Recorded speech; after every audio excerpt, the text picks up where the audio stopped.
There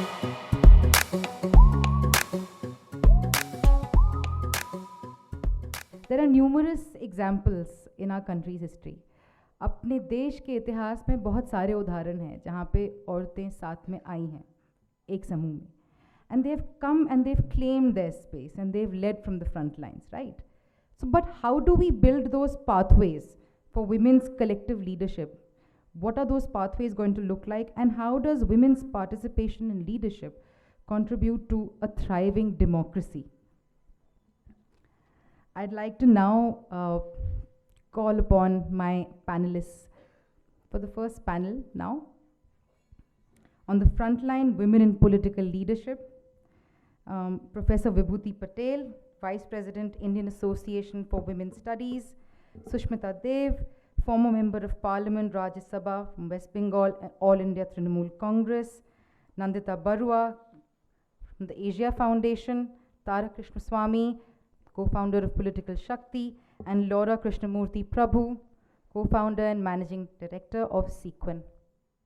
It's a wonderful time for us to be congregating just a couple of months away from the next general elections, few days after the budget has been presented.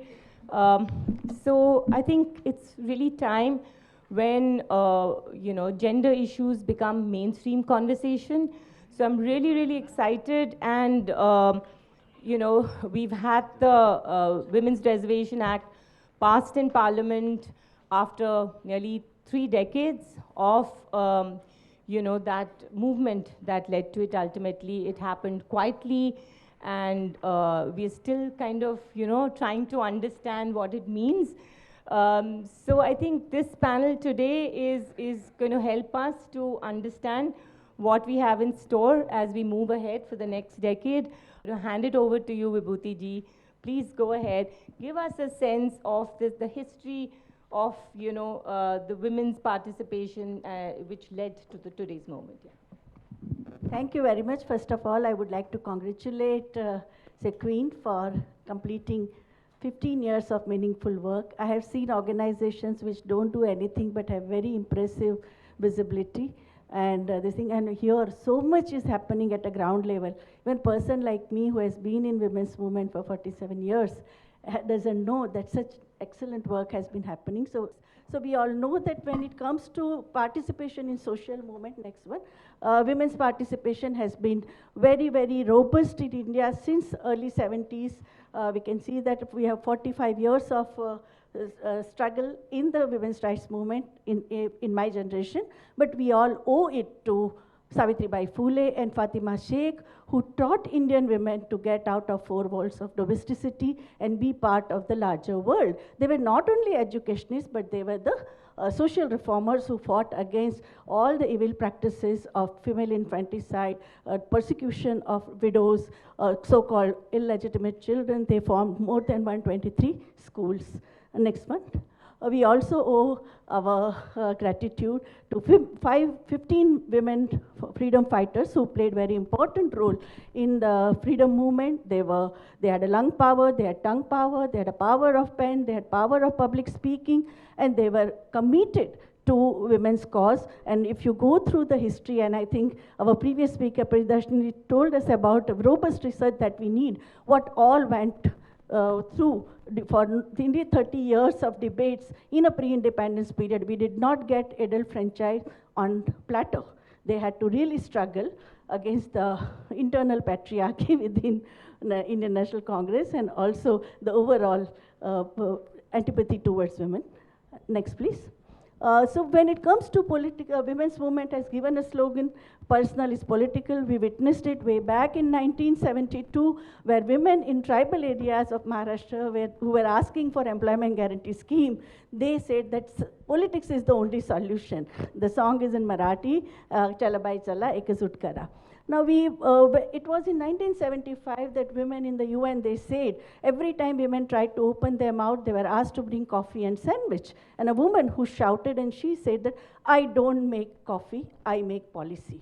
And that was a slogan which was got attention of women of the world. And that's how we started taking active interest in politics. But when it comes to membership of political parties, but as they are there as a collective, they do groundwork. In fact, we have been conducting training programs for women who aspire to contest election in the Legislative Assembly and the Parliament, and they say that they have given 30, 40 years of their parties for their party, but they have still remained foot soldiers. So much of frustration that you see, and it is in this context that we see that the current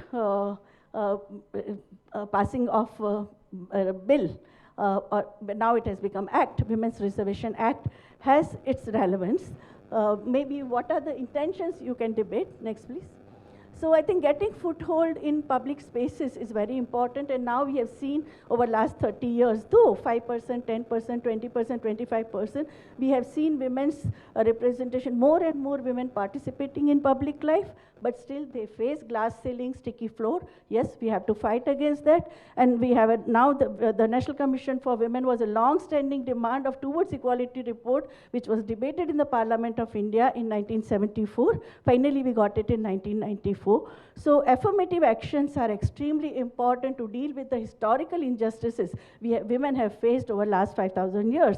And that is why some of the national instruments like National Perspective Plan for Women or Shram Shakti report, or globally, CEDAW, Convention on Elimination of All Forms of Discrimination, Beijing Platform for Action, become a touchstone for us to fight for our rights on a day-to-day basis, and also in terms of coming up with the tactics and strategies for future. Next, please. So from toehold to foothold, we know that it was after 30 years of debate, finally in 1994, we got 33% reservation for women in local self-government bodies. Now we have nearly 1.6 million women who are in the local self-government bodies, urban and local Panchayati Raj institutions. They are also, there are only 2 states, Kashmir and Nagaland, which have not implemented, but the rest of the states and union territories have implemented. Nearly more than 20 states have 50% reservation of women, and we saw how heroic they were during the pandemic. Their work and their interventions were very important. And many of them who have had a 5 or 4 or 6 rounds of winning the election, they are also thinking of now entering into the, in the larger politics. Next, please. So the journey of the bill, I think many others will also talk, that so many times, right from 1996, bill was introduced, and now we see that finally in 2024, we managed to get it. Next, please. Get it passed. So Women's Reservation Bill's timeline, it has been widely publicized also. Next, please. So reservation of women, the main issues of reservation within reservation was a bone of contention. That has also been taken care of, and within the women's movement also there has been many debates over it. And it is also, next question is that of what kind of powers women will have. Next one. So first of all our neighboring countries, and whenever you go for the meeting of SAARC, they all say that India is the country where you have a least participation of women in the higher echelons of power structure. Nepal, Pakistan, Bangladesh have more. Next, please. So the mobilization of women in the political parties, we have seen the first time the question of Stri Shakti was mentioned by Madam Gandhi in the 80s. We have seen that now the BJP has also talked the question of uniform civil code in the 90s also, and mid-90s we saw Telugu Desam Party for the first time talked about the women's right to land rights, and which also created pressure for the other state governments. Left parties, they always talked about the right-based approach. Next, please. All of them have women's wings of party. For the first time, we see women's concerns being reflected in the political manifestos on their website. You can also highlight whatever they don't implement, that's a different issue, but at least they are now acknowledging, they are giving space to women. Next, please.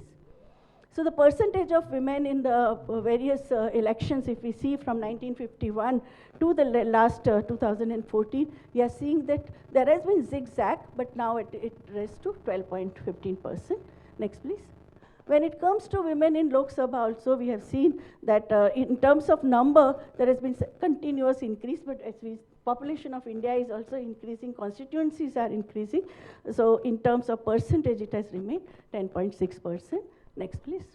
So if we see all these graphs, you can see the kind of ups and downs that you see in the graph in terms of voters' mood so far as the women candidates are concerned. But the question, most of the political bosses say that there is a problem of winnability of women. You can see that women's winnability is higher than that of men. Okay, so no, don't use this argument against women that they don't have credibility to win the Lok Sabha election. Next, please. Official data, I think it is there, even in the graph, this is in a numerical way. Next, please.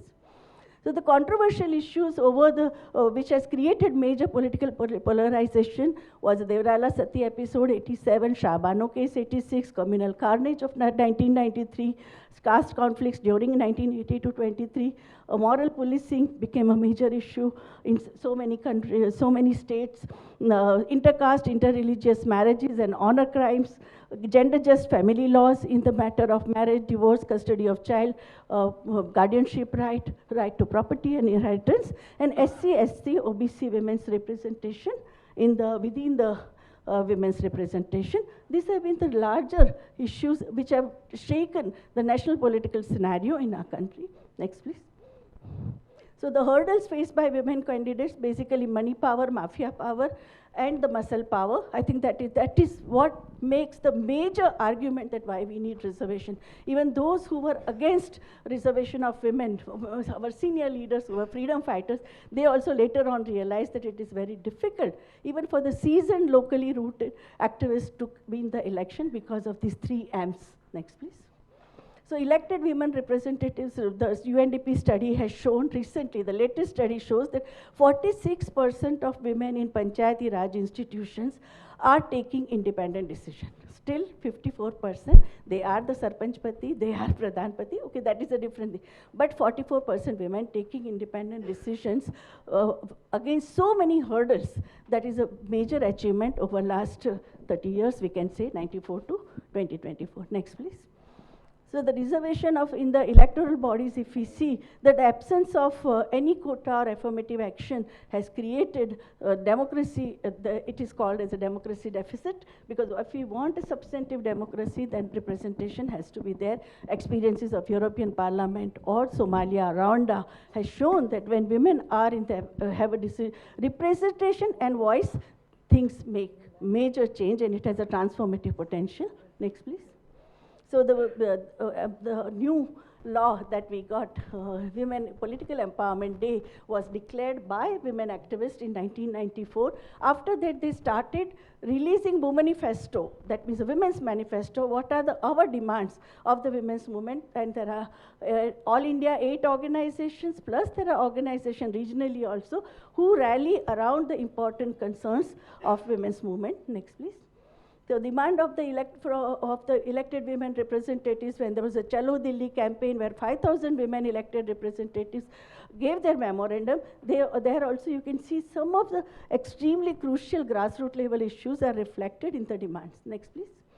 So elected, in the Panchayati Raj institutions, what all they have asked for, what kind of democracy they need in the Gram Sabha, the weapon of which the local patriarchy, internal and external patriarchy uses against that, how can women safeguard themselves? There are certain states where you have we have a Mahila Rajasatta Andolan, where women elected representatives of any political party can be part of the platform, and capacity building on gender responsive budgeting, how to do the double entry account, all these things are taught to women elected members. Next, please. Next one, yeah. So the coping with the power blocks, that is a major challenge that we are facing. It is in this context that there is a great significance of the new act. Next, please. So this is some of the posters of the women's movement, which have been used in the training programs, workshops, and rallies. Next one. Yeah, finished. Yeah, time up. So women voters' demands are also there. You can get, I will share this PPT. And currently also, there are 11 11-point program has been declared by the Women Manifesto. Next one. Next, yeah. So these are the 11-point Women Manifesto, was released day before yesterday, in terms of health sector, education, equality in legislation. Next one. Yeah. Gender budgeting, gender mainstreaming, monitoring, evaluation, environment. Next. Yeah. Next. Yeah. Okay. Next one. Yeah. So Nari Shakti Vandan Abhiyan, I know we all are very critical at the historical juncture it has come, but I think we need to keep this political and historical context into consideration. Next one. There are, okay, next. Yeah, okay. Over to you, Tara.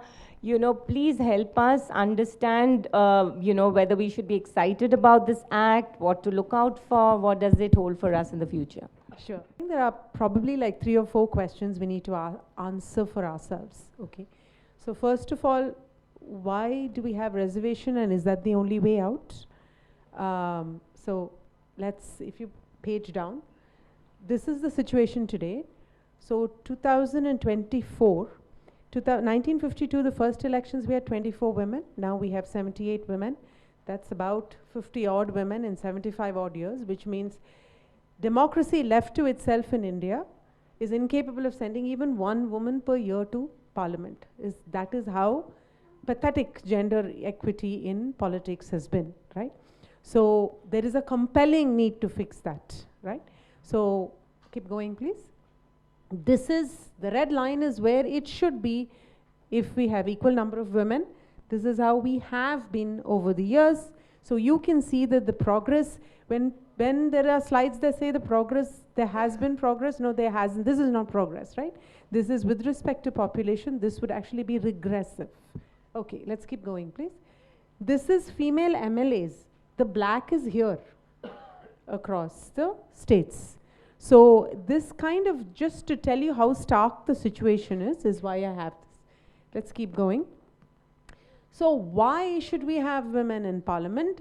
In order to avoid this sort of situation. If you recall, when GST was introduced, we had 16% on sanitary napkins, 0% on diamonds and Coca-Cola and, bindis and bangles, right? So democracy left to its natural course has not put women in parliament. B, this is the ill effects of the situation when we don't have enough women in parliament, because there is such a thing as critical mass leading to critical voices. Without a critical mass, we all know if we walked into a room full of men, many of us wouldn't speak up, right? It's very difficult to speak up, vice versa. You call this a gender conference, you will see that this room is full of women. You call it a gender conference, men won't show up, they won't sign up. There'll be very few men, they'll be at the back, which is usually the position reserved for women, right? So, keep going. Yeah. So, how did we end up here? Is it, page down please. There are a lot of myths that are propagated. We need to understand that to put the act in the context, in its context. The first myth is women are not interested in politics, which is total BS, because the political parties themselves will claim they have crores of women in their parties, right? So the CPM, for example, claims openly to have 1 crore of women. The Home Minister, Union Home Minister claimed there are 3 crore women in BJP. It's just examples to tell you, as per their own claims, there are lakhs of women at least, even if they are exaggerating. If you point that out to them, they will tell you women are mostly dummy and proxy. We just saw a statistic that says 46% of women are making independent decisions, in Panchayat. Okay, how many men are making, and why aren't we measuring that? If you're a son or a nephew, are you making independent decisions, or are you following is the son of the party of the CM, of the HM, of the defense minister? Are these people blazing new trails, or are these people following the footsteps of their own fathers and uncles and father-in-laws? Of course they are following the footsteps. They are the same old ideology, and they are leveraging, they are consulting the same people in the party using the same network. So, but we don't call that dummy, right? We call that just dynastic. So it's a nice little word for men and a completely different word for women, right? When you point that out, the myth 3 says, oh, but women, can they really govern? And there's enough and more studies that show that, including UN studies that show, the level of corruption among women is less, criminality is less, and regardless of all that, that governance outcomes are equally good, if not better. More importantly, even setting aside all that, purely mathematically and statistically, when you have a large enough, is a law of big data, when you have large enough numbers, like in any class, right, you will have a bell curve. There will be 10% of the people that are really bad at whatever it is they're doing. There will be the majority, 60% that are average, and then there will be a 20% that is good and another 10% that's extraordinary. This is any law of large numbers. And we have had 1 crore women elected to local bodies over the course of the last 25 years, right, including ward committees, including taluk level, gram panchayat level, and so forth. So clearly at least 10% of them must be high performance, but there is no ladder or career path for them. There is no systematic way by which they are absorbed into the political mainstream. And the final myth is, be all this as it may, women are not winnable, right? So please continue. This is the winning rates. The pink is men and the purple is women, and you can see in every single election since the beginning of time in India that women have won at a greater rate than men. Okay, every single election. Women are more winnable.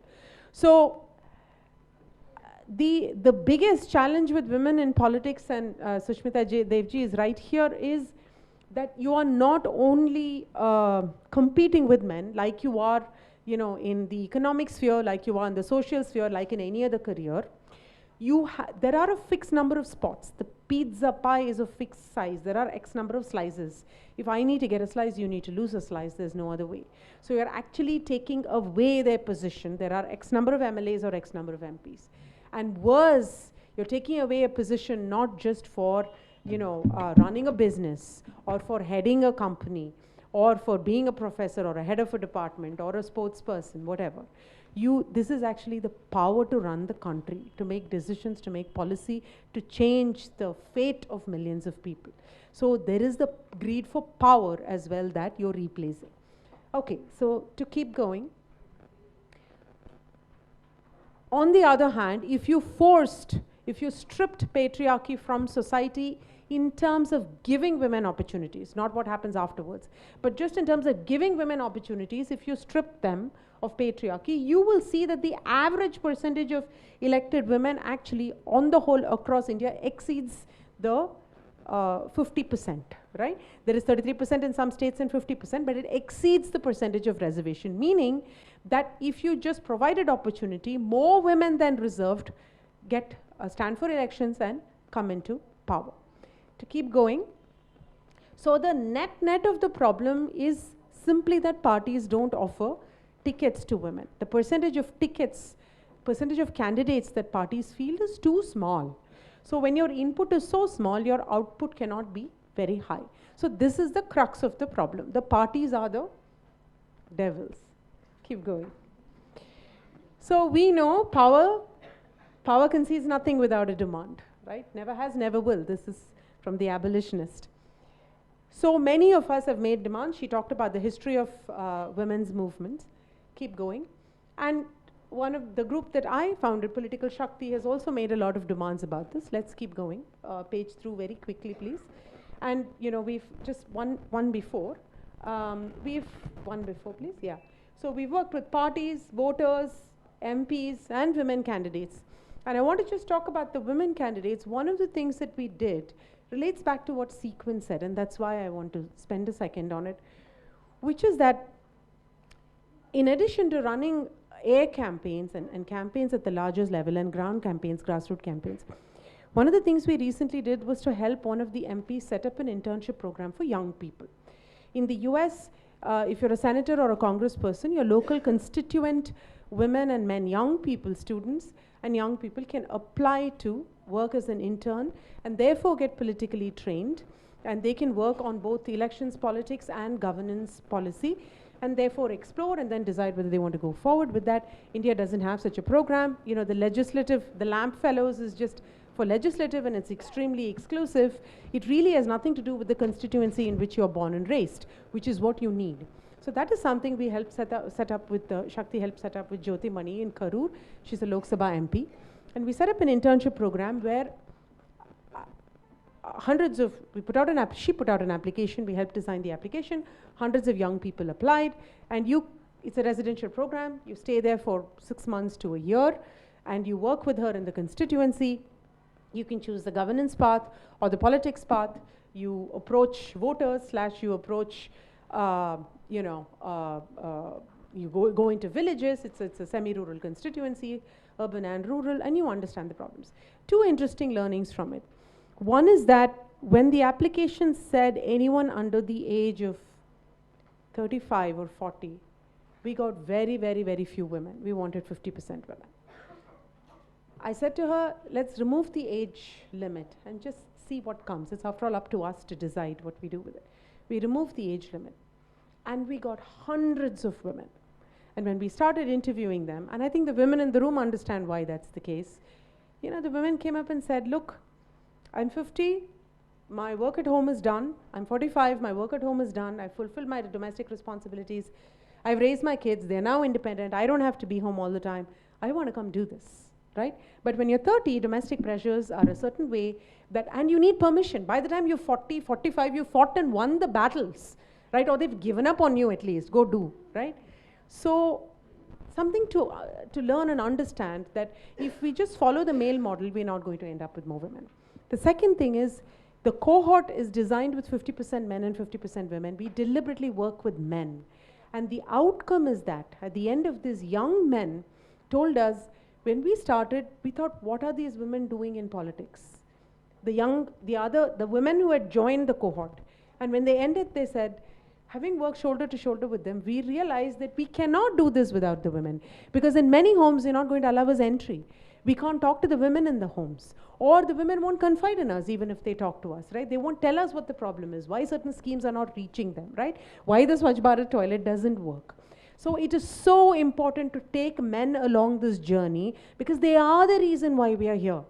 They are the reason why we are here. So all the capacity building that we do just for women is simply not the solution in and of itself. And finally, if you go to the last piece, we've run many campaigns. Lack of time, I won't talk to you about this. But if you could go to the act itself, because we want to get to, I'm going to spend a minute on the act. Yeah. Yeah, so no, the previous one, yeah. So the reason, you know, all of them tabled the bill, all these prime ministers tabled the bill. In fact, the current prime minister is the only one who did not table the bill in his previous term, but all of them tabled it in their very first terms, even though they were coalition prime ministers. But it's finally passed. I think with all the work of women activists and with all the work of the women politicians, the real reason we are here, or rather the big chunk of the reason we are here, I think, is because of women voters. The fact that we have almost equalized the voting percentage, which has now put pressure on politicians to acknowledge women as voters and give them something, right? And it's not just this. They've been giving them many things, whether it is, you know, all kinds of educational benefits, economic benefits, and so forth. So now the act, and I'll close with that. The 106th Amendment, the Nari Shakti Vandan Adhiniyam, yeah, or the Women's Reservation Bill, simply, is the 106th Amendment. And much like the earlier version of the bill, which was the 108th Amendment, which didn't, you know, fully pass, it applies, we start here, okay? It reserves 33% of seats for women.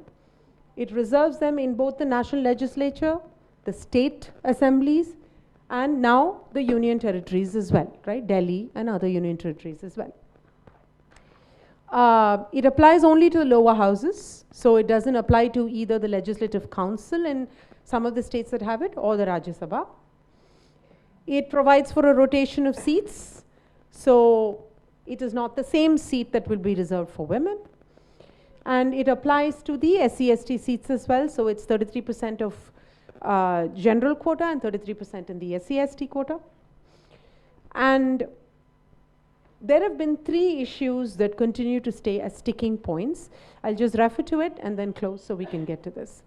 So the first and the 2 in red are significant issues without undoing which the bill itself is a flop.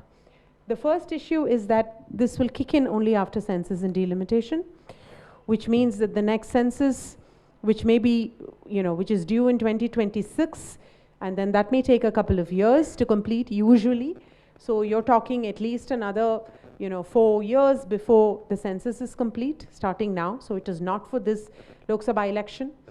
And after which delimitation is another 1-2 year cycle at the minimum. So it's not for the next Lok Sabha election either. So probably we are talking about 2034 Lok Sabha elections is the earliest at which the reservation can commence. But then the 106th Amendment has been passed and has become an act. And if you look at it, the second issue is that there's a 15-year term limit to it that says the reservation is valid only for 15 years. But the verbiage is not very clear in the law. It also says that the 15-year term begins when the law becomes an act, when it is notified. So if they notify it today, your 15-year clock starts ticking today. But the first reserved seats won't kick in at least till 2034 because of census and delimitation. So you've lost 10 years in the process even before it starts, but then the 15-year clock has started ticking, and maybe you just have the reservation for one cycle, right? So this is extremely sort of dangerous situation that it puts us in that the whole thing becomes a campaign election rhetoric as opposed to anything substantive for women. The other issue that has been brought up is to say that there has not been a caste designation for and reservation for women across the backward castes, and of course no word at all about minorities, right? The fact is that while that is 100% true, it is also true that the same applies to men. Today in Parliament, you don't have male representation of all castes by reservation. You have it if parties forward backward class candidates, parties forward minority candidates. So the women's reservation bill per se is not a caste reservation, it's a women's reservation bill, and it mirrors the rest of the situation in Parliament is how it is. So this is sort of the state of affairs that we have with the Act today. Thank you. Thank you, Tara. That was most useful. I think that's left us with a lot of food for thought. I think we'll come back to the last bit during the question answer round. I want to move straight to Nandita now. Nandita, I really want you to talk a little bit about what it really means to have more women in politics. Are we going to look at some different kind of politics? You know, what are you making out of all these conversations that have been happening? Thanks. First, congratulations, CEQUIN, and thank you, Lora, and thank you, Sarah, for having me here. It's a long journey, and I think we go back to our joint journey from UN Women / UNIFEM in those days. So I'm just going to really dwell on a few points which have come out even during the course of the conversation. And the first thing is, we all agree, I think everybody sitting here agrees that it's the first step to gain access into a room. You know, and the access into a room comes in various ways, and whether it was the 73rd, 74th Amendment, which gave access to women at the lower level of the local governance, or this current bill, which hopefully will give access sooner than what Tara said. Hopefully they will look at the challenges that the bill poses and there would be some changes. But access is just the first step. And I think it's important to learn the lessons from our journey of the earlier access to the lowest level of governance, which is the panchayat, what it meant from being women just being seen as people who are going to fill and hold the chair warm for their husband till the next election, to today where we are seeing more and more women actually asserting their role as a panchayat in a more definitive political and social way. Now that didn't come on its own, and that's taken a lot of time and effort by everybody sitting in this room and more to really prepare women for those roles. And I think while they are more active today and are taking more determined actions within the scope of what they are supposed to do at the local level leadership, there is still a large question that remains to be addressed and answered, which is how well have they been able to dismantle the construct of power and politics, which is very patriarchally driven, even from that lowest level. And that's a longish journey. That the question is getting access, learning to do the job that you have to do, but in which TOR? You know, is the terms of reference of the job that you have to deliver on being challenged and changed, Or are you just made to deliver on a terms of reference that really in the first place was not equitable? Because if it was, we wouldn't have had to take the reservations and fights that we had to do. So to me then, that begs the other question. We have the access. We are going to get the space. We have already got it at one level. Hopefully we'll get it at the higher level. What are we going to do with that space? You know, the question is, how do we utilize the space once we have it? And is there space to change the TOR? Is the conversation about saying a MP and an MLA needs to conduct himself and herself in a certain way which does not have any space for inequity and discrimination? Is the TOR different? Are you going to look at every bill, every MP-led funding that you have, keeping in mind even something as simple as, is this road meant for the water tankers in Delhi, or is this road going to facilitate more women to reach workspaces? And I think that is the bigger question that we have to start asking ourselves even as we talk about access. And therefore, what needs to change? What needs to change? What needs to change are two things, and I will take from what Tara said is, more women are there today because they are voters, which is great. And I think most political parties would like to believe and do believe that, you know, it's important to have the women vote bank with you across party lines. And more women are coming up to vote. But at the back of everybody's mind is also the fear of acknowledging that you may have women as voters, that's great, but are we going to promote women as somebody who are going to come up and challenge the patriarchy within which you're asking them to vote, you know, across? And that, unless we bring that conversation into the politics of access not just in the political parliamentary system, the politics of access across all our institutions, whether it's the corporate, whether it's the development sector, you know, you name it, whether it's science and technology. I think the whole politics of whether that access is going to allow you to change the framing of that very institution from moving it away from the lens of patriarchy to moving it into the lens of equity. Those debates and those conversations have to happen, but there is a great fear. We've had women political leaders, great women political leaders, and it's always interesting, look back and see how women political leaders were judged for corruption versus how male political leaders are judged for corruption.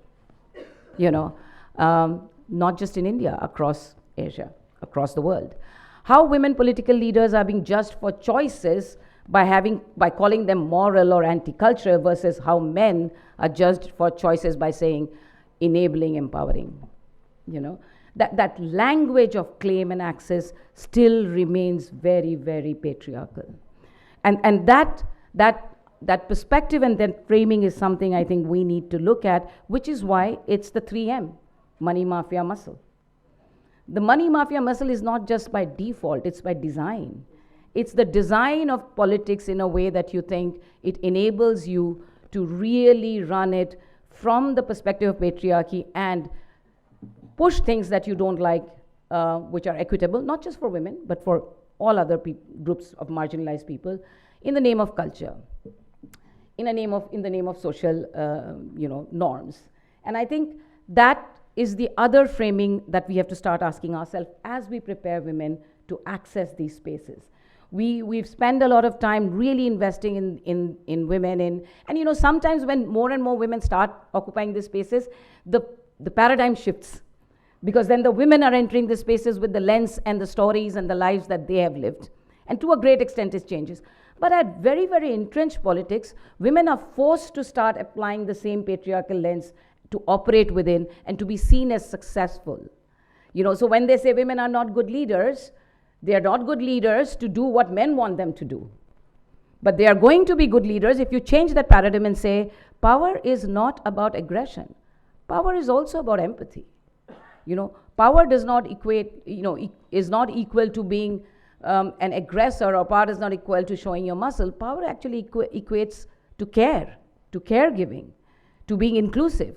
So the softer dimensions of what we say are feminine, to me, are the most powerful dimensions that we need to bring into the conversation of power and politics if we want to make the change. You know, otherwise, the aggression of behavior, the aggression of thought, the aggression of control which is named as being successful, powerful traits, will not allow women to access those spaces that the way they should. So I think for me, just take a minute, what I feel that collectively, while we start accessing these spaces and also challenging the very core of some of the principles which have brought these spaces to the forefront, is to really create a narrative that is going to challenge the reason behind why these were given to us versus the reason behind why, as CEQUIN said, we need it. That's ours. It's our right, you know. And when it is our right, the space has to be defined with our realities and our lived experiences, not to be acted upon based on the lived realities and experiences of the other gender. And the other gender also needs to change their perspective of masculine is not always aggression. Masculine is feminine, masculine is about more empathy, and masculine is about softness and caring. We need to change that, which is why work like what CEQUIN does with young men and boys and what Gender Lab does in Bombay become very important to changing the construct. So I'll stop here and we can take Q&A, but and this is going to be an interesting journey on how we access the new spaces that are given to us. Thank you. It's just the right time to call upon Sushmita Dev from Trinamool Congress. Really delighted that you agreed to come because you are the one politician amongst us. And from Trinamool, you know, it's something that we all need to figure out what works there, and other states can follow. So over to you. I would like to start by thanking CEQUIN, Sarah Palaji, Lora, the entire team for the excellent work that you all have done in the last 15 years. And I'm quite honored and elated to share the dais with many eminent thinkers, activists, some of whom I've worked with over the last, I think, 10 years in our struggle for the Women's Reservation Bill. I think what Tara said very politely, I would like to say it bluntly, that the Women's Reservation Bill is a hoax. So since I am the only politician, I should say it outright. And I'll tell you why. Because it is incumbent on two very tedious and complicated exercises, one being the census and second being the delimitation. And the history of delimitation, to put it very briefly, it was delayed twice, once when the Vajpayee government was there and one when Srimati Indira Gandhi ji was herself the Prime Minister. And we all understand why, because of the if you like, the tug-of-war between states that have managed to control their population against the states who have failed to control their population, because delimitation is on the basis of population.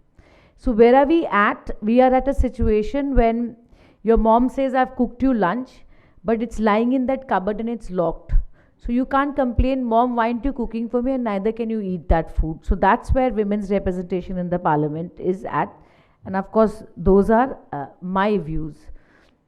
But I think what my panelists have very nicely focused on is historically what happened, where are we at now, and what are the different approaches and methods by way of which we can actually make a systemic change.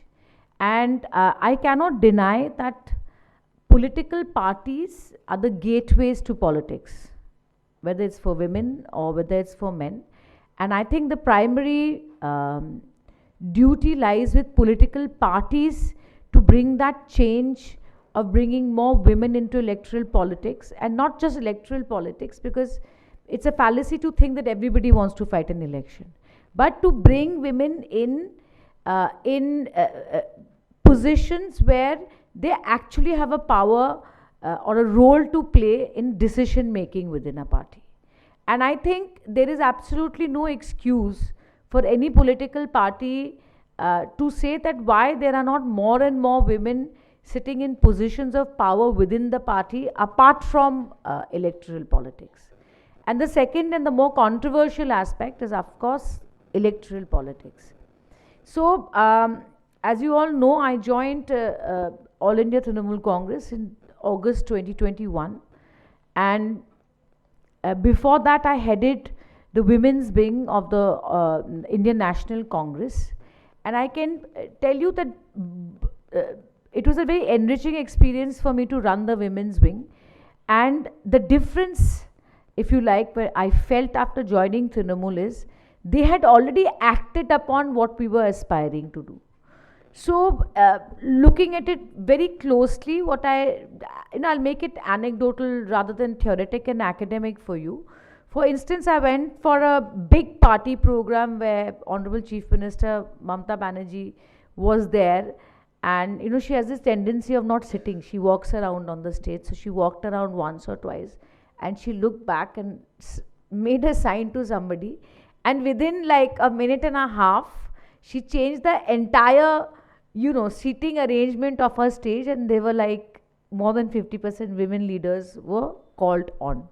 And those of you who have watched politics or been involved in politics, you will know, I mean, Sara comes from a political family कि stage पे कौन बैठेगा उसको लेकर बहुत चर्चा होती है, बहुत politics होती है. So in a second she changed it. So the question is, are the political parties going to walk the talk? Vis-a-vis data, I think we all know that Mamata Di gave 41% women nominations in Bengal, so 17 out of 42 seats.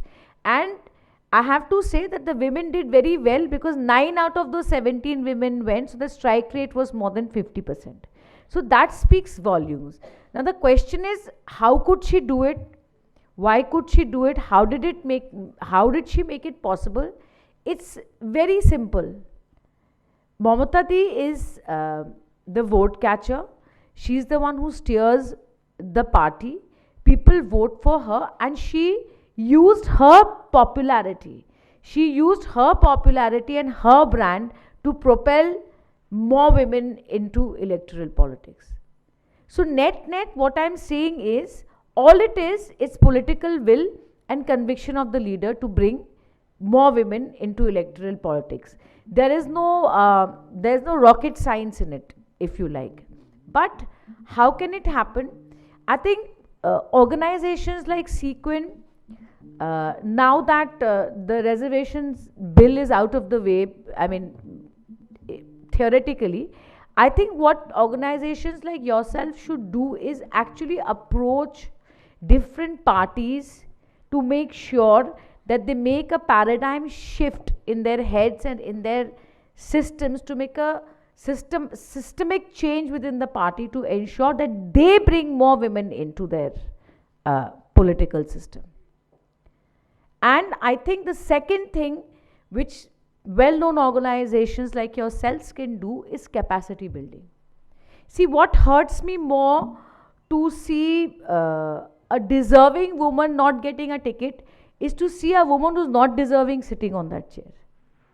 So it works both ways. Having women representative cannot be about tokenism.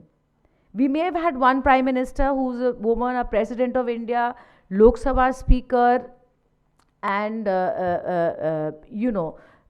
things like that, but that doesn't mean that women across the board are empowered. So I think what is extremely important, assuming but not admitting that this reservation will, as and when will come through, I don't know, I think I'll be at a pensionable age by then, but I think that what we need to do, what organizations like yourselves need to do is impress upon the party to work with you all closely to do capacity building. This whole, Tara spoke about it, this whole thing about the rubber stamp, saying women are rubber stamps.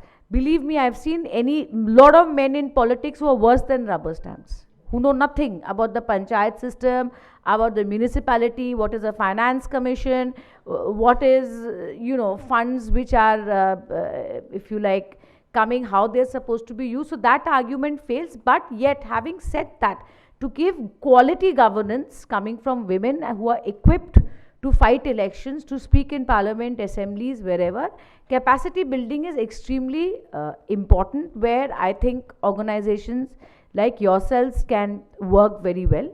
And I think the toughest part about equality is, although it's our constitutional right, you know. And equality is not just an idea in this country, it's a right, as we know, as we've seen in the constitution. But all the obstacles are not actionable. Can you tell your father that because I'm the daughter and you know, my brother, you're favoring my brother, I'm going to sue you in court? You can't say that. The fact that there are gender roles that still prevail in the minds of many people in the society, is that actionable? No, it's not actionable. So we can't, that's a lot, 3 minutes. So I mean, so what I'm saying is that this is the problem with equality. But without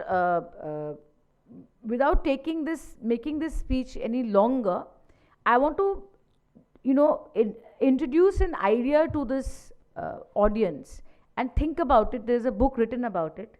You see, we often say, because I read it recently, like 3 months back. I see, we often say dynasts, कि ये तो परिवारवाद है. इसके पिताजी politics में थे, इसके ससुर पॉलिटिक्स में, तो there is a Sushmita Dev or a Supriya Sule or I don't know who else. So what I'm saying is, let me tell you, there are studies that will tell you that families have actually been the biggest facilitators of bringing capable women into politics. And don't undermine the power of that, because the patriarchy that we are talking about, the mindset that we are talking about, the gender biases that we are talking about, actually more often than not start from families. So if we believe in affirmative action, then why not depend on affirmative action? Affirmative action is like a quota. It's like a quota to bring more women into politics. We shouldn't look down upon family as an institution which facilitates women to come into politics. Actually, there are enough arguments against nepotism, then there's no doubt about it, and I don't deny the power of that argument, but I do believe that we need to rethink the roles many families play in, you know, propelling women into politics, and it's an important channel. So I think how many minutes? 1 more minute?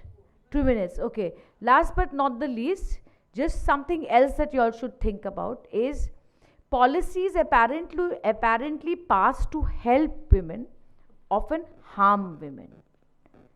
Okay, now let me give you an example. You're frowning.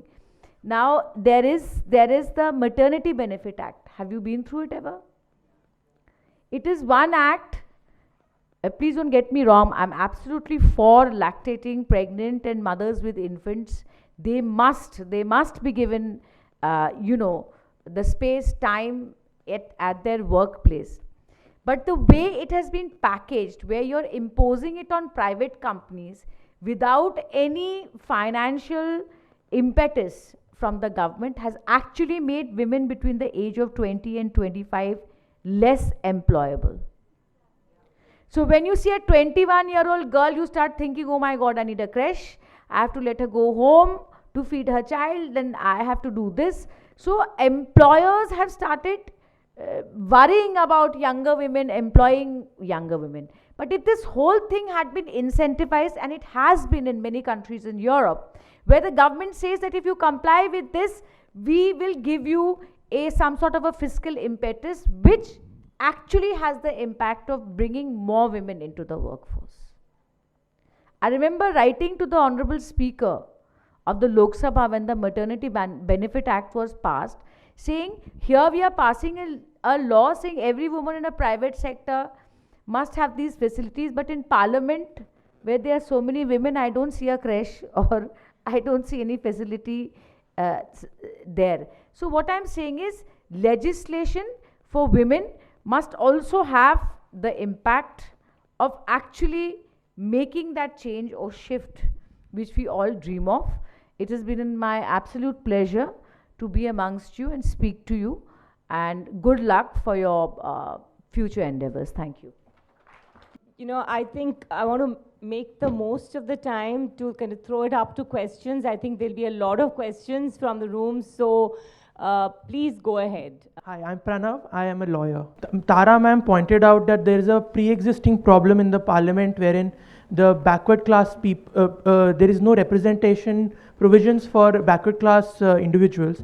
Is there any policy formulation through which the issue of intersectionality, that is of backward class women, can be addressed? And for that, do you need to address women as backward classes, and for us to rethink the whole idea of backward classes, for it to be dealt with in an integrated manner?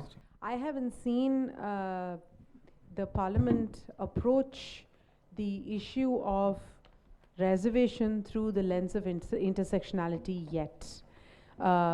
In some states, we do have, for example, Muslims classified as backward castes, or even in the Dalit quota, depending on their caste of origin or their backwardness itself, socioeconomic backwardness itself. We have had Christians classified as such as well in certain states. But from a national perspective, we don't have that. And in fact, there are ideologies. The prevalent ruling party ideology today goes against the notion of ascribing caste to anyone other than those who identify themselves as Hindus or are identified as Hindus. So that kind of kills the whole process of intersectionality in some ways. I certainly haven't seen an approach towards intersectionality, but it is crucial because we are not just one thing, right? I'm a woman, I'm a South Indian woman, I'm from Bangalore, and then of course there are various other religious and caste locations that define me in the eyes of law, whether or not I like it. And if you don't come from a background of privilege, it becomes crucial because that's the only way to access state schemes, benefits, etc. I'm working with Actionate.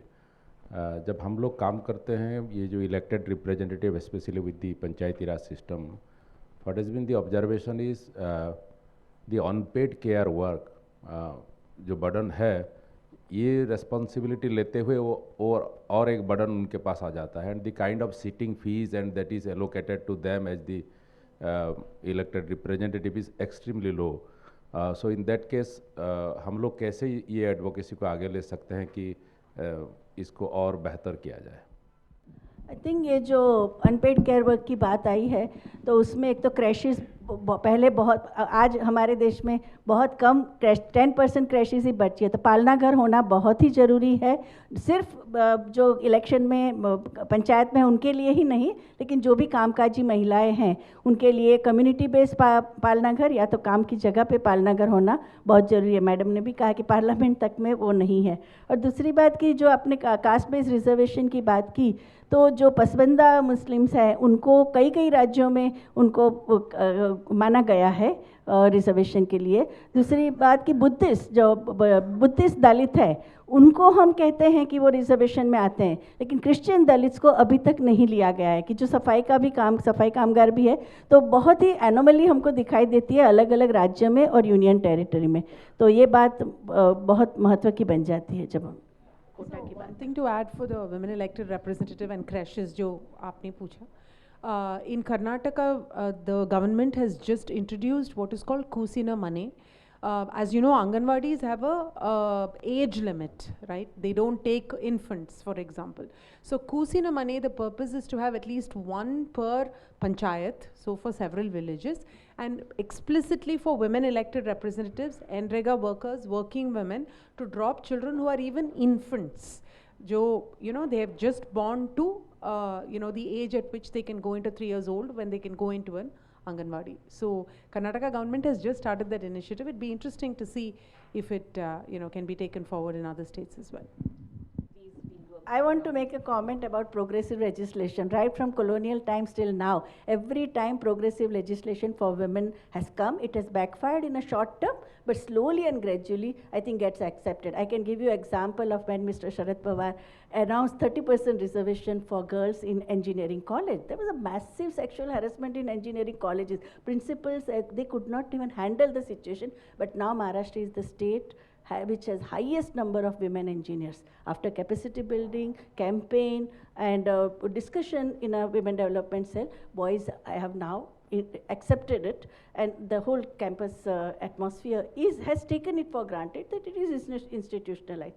So I think we need to work more with the employers' organization, and in any case, 92% of women are in informal sector. They don't get benefit of maternity benefits act. Only 8% of women, even in that, how to subvert it, Center for Women's Development Study did multi-centric research of 8 states. I was in charge of Maharashtra, and we have seen how the employers flout the rules. So I think we need to change the mindset of the employer that it is not a favor that they are doing to individual women. These women are producing the workforce for 20 years down the line. They are going to contribute to the Indian economy. So that mindset will have to be brought, which is there already in the East European countries. In fact, my interpreter in Russia had to pay 40% deduction of salary because he refused to marry. He was a bachelor. So at source, it is called bachelor's tax. So many countries are taking bachelor's tax because when he grows old, who will look after him?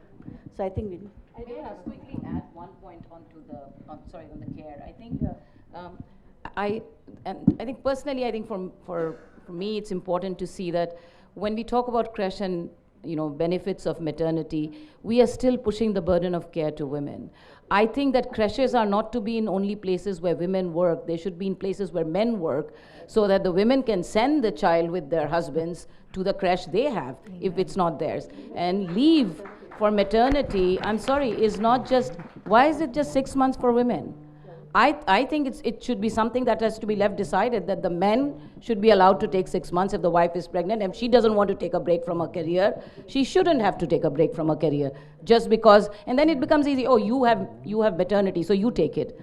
Getting back into work after 6 months is not easy. Split it up. Even if you're in 2 different companies, I think the law needs to be more responsive to how women and men are navigating their lives today. It's a very retrograde thinking to say that you do 6 months. So I strongly believe it's time for us to relook at our maternity benefits and laws. Yes, absolutely, absolutely. Yeah. When Biden-Harris won the White House, Biden-Harris joint campaign staff, when they run president, vice president, they have joint campaign staff usually. Once they offer the candidacy, they combine their campaign staff. It was 50% female. Biden-Harris campaign staff on purpose was 50% female. And when they won office, what they do is the women who've been working end up getting positions, are awarded positions. So you have strategy positions, communication positions, policy positions. All of them, at least 50% are women now. And this is not a method that we follow in India at all, right? You don't have that sort of a thing. I would encourage young women in this group, specifically in the audience, to go join election campaigns, to work with MLAs, to work with MPs. You don't have to, this is not marriage, you don't have to commit the rest of your life to that political party or that MLA or MP. Think of it as a speed dating exercise, just like marriages are like that, is a different matter, but you're stuck with the legal system. Here there is nothing to bind you. It's like a marriage, you can walk out anytime. This is like speed dating, you literally can walk out without repercussions, but it exposes you to, it helps you see both the governance aspect and the electoral aspect of it. Volunteer your time, that way you don't have to have the worry of, will the MLA or MP accept you, will the election campaign accept you. This is the time that you can volunteer. I still volunteer my time for these things, and I think it's extraordinary experience every time I do it. So I'd encourage people to do it. Thank you so much. That was just wonderful and lots of food for thought.